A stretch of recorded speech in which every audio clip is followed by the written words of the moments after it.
देखिए, इकोनॉमिक्स को समझने के लिए आपको न्यूज़पेपर से जुड़ना बहुत ही ज़रूरी है।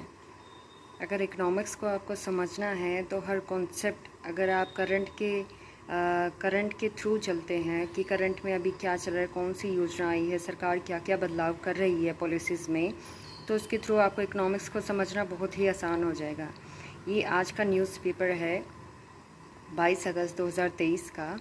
ये है दैनिक जागरण। तो उसमें भी ऐसा नहीं है न्यूज़पेपर सिर्फ आपको हाई क्वालिटी का ही यूज़ करना है। न्यूज़पेपर आप अपने हिंदी माध्यम से कोई भी आप स्टार्ट कर सकते हैं, बेसिक से स्टार्ट कर सकते हैं, क्योंकि इकोनॉमिक्स को समझने के लिए बुक्स पे डिपेंड होने से ज़्यादा अच्छा आप उसकी बेसिक नॉलेज बढ़ाएं। तो बेसिक नॉलेज बढ़ाने के लिए जो आपके पास अखबार न्यूज़पेपर अवेलेबल है, तो वहीं से आप स्टार्ट करें। आज से हम स्टार्ट कर रहे हैं इंडियन इकॉनमी के बारे में। इसमें हम स्टार्टिंग से क्या करेंगे, जो योजना, जो चेंजेस गवर्नमेंट कर रही है, क्यों कर रही है, किस वजह से कर रही है, उसके रीजंस क्या है, उसके इम्पैक्ट क्या होंगे, तो उन्हीं के थ्रू हम इकोनॉमिक्स को समझेंगे। इकोनॉमिक्स को रट्टाफिकेशन ना करते हुए आप उसके बेसिक कॉन्सेप्ट को समझते जाएं तो ये आपके लिए इजी होगा। इसी में आज की सीरीज़ जो हम स्टार्ट कर रहे हैं वो इंडियन इकॉनमी की है, जिसमें आज का जो प्रधानमंत्री मोदी जी हैं, उन्होंने एक अपना जो भाषण दिया है, भाषण में ये सब उन्होंने बताया उन्होंने पिछले साल में कितना कुछ अचीव करा है। जैसे यहाँ पे इन्होंने लिखा है लगातार घटा गरीबी का आंकड़ा। तो यहाँ पे यहीं से हमारा करंट भी पता चलेगा, यहीं से आपको इकॉनमी के बारे में पता चलेगा कि इकॉनमी कैसे मूव होती है। इन्होंने ये सारा हम ना पढ़ते हुए जो हमें इसमें मेन है, हमें किस पे काम करना है, हम उसके थ्रू चलेंगे। तो आप यहाँ से देखें, मोदी जी कह रहे हैं 5 साल में 13.5 करोड़ भारतीय गरीबी रेखा से ऊपर आ गए। तो यहाँ पे एक पॉइंट आप सबसे पहले देखें, आपको पता होना चाहिए गरीबी रेखा से नीचे का क्या मतलब है, गरीबी रेखा से ऊपर का क्या मतलब है, और गरीबी रेखा के लिए कितना लेवल सेट किया गया है कि किस सीमा तक गरीबी रेखा से नीचे लोग माने जाएंगे। तो यहाँ से आप इकॉनमी का टॉपिक हम यहाँ से उठाएंगे, गरीबी रेखा बिलो द पॉवर्टी लाइन। ठीक है, आप यहाँ से अब करंट का देखते चलें। 5 साल में इन्होंने क्या बताया है, 13.5 करोड़ भारतीय गरीबी रेखा से ऊपर आ गए।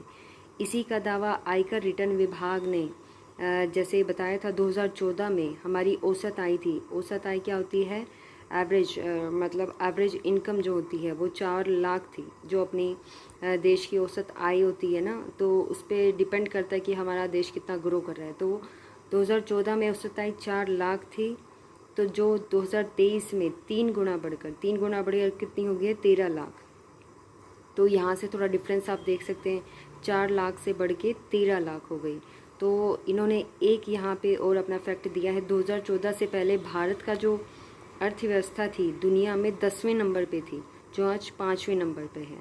तो यहाँ से देखिए भारत की जो इंडियन इकॉनमी अगर 10वें से 5वें नंबर पर आई है, तो इन्होंने क्या क्या ऐसी पॉलिसीज़, क्या क्या ऐसे चेंजेस लाए हैं इकॉनमी में, आपको वो सभी खोजने चाहिए। इसी से आप इंडियन इकॉनमी को गहराई से सोच पाएंगे।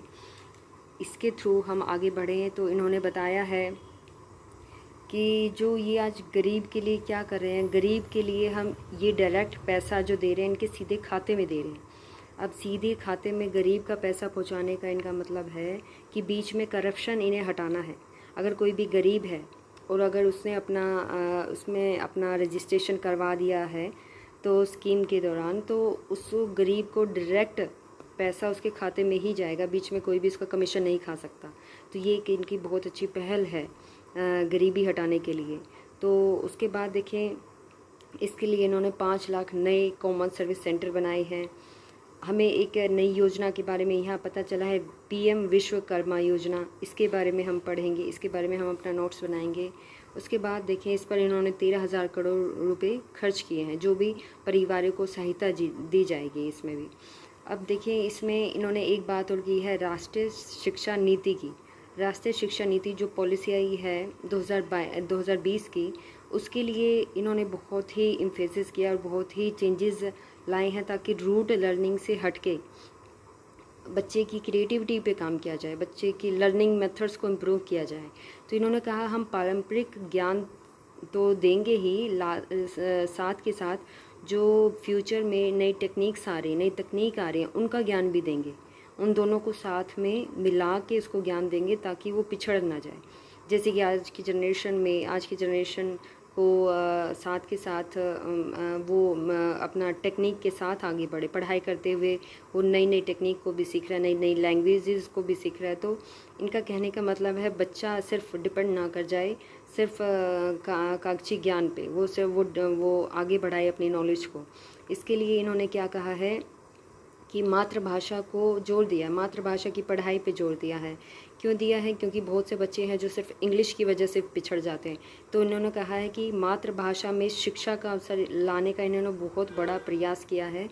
इसकी जो पहल है नई शिक्षा नीति की अगले 2030 तक हमें आराम से देखने को मिल जाएगी। तो आप ये कह सकते हैं कि मोदी सरकार के इनिशिएटिव जो लिए गए हैं वो बहुत ही भलाई में लिए गए हैं। तो यहाँ से देखें, ये तो नई राष्ट्रीय शिक्षा नीति के बारे में था। यहाँ पे हमें अभी नेक्स्ट हम लेक्चर में हम पढ़ेंगे गरीबी रेखा, बिलो पॉवर्टी लाइन का मतलब क्या है, औसत आय क्या है, यहाँ पे अर्थव्यवस्था 10वें नंबर तक आई है, इसके बारे में जानेंगे। और एक ये जैसे गरीबी खाता, गरीबी के हक में डायरेक्ट पैसा दिया जा रहा है, क्यों दिया जा रहा है और इसका क्या क्या लाभ है। ठीक है, नेक्स्ट लेक्चर में हम यही पढ़ेंगे। आप इसे समझना डेली शुरू करें, आपको इकोनॉमिक्स बहुत ही ईजी वे से समझ आना शुरू हो जाएगी। साथ ही देखिए यहाँ पे एक हेडलाइन हमें दी है, ब्रिक्स विस्तार पे चर्चा में खुले सोच के साथ शामिल होगा भारत। अब आज 22 तारीख है, 22 तारीख को पीएम जी का जो है ब्रिक्स नेशन के लिए अपना वहाँ शिखर में वो ज्वाइन करेंगे। तो ब्रिक्स नेशन के बारे में हमें यहाँ से क्वेश्चन हमारा निकलेगा, ब्रिक्स नेशन है कौन कौन से और इसका गठन कैसे हुआ था। तो यहाँ पे भी इन्होंने अच्छा दिया हुआ है, ब्रिक्स नेशन है ब्राज़ील, रूस, भारत, चीन, दक्षिण अफ्रीका। और इसकी अब की जो बैठक होगी वो 15वीं बैठक होगी और वो कहाँ होगी, वो दक्षिण अफ्रीका में होगी। तो यहाँ से भी आप करंट के क्वेश्चन ईजिली बन जाएंगे। इसके बाद इन्होंने कहा है कि हमें ये पता होना चाहिए कि ब्रिक्स के कब इसके संगठन हुआ था, कब इसका स्टार्टिंग हुई थी। तो ये इस क्वेश्चन पे भी हम अपना एक डिटेल में पार्ट बनाते हैं। Okay, thank you.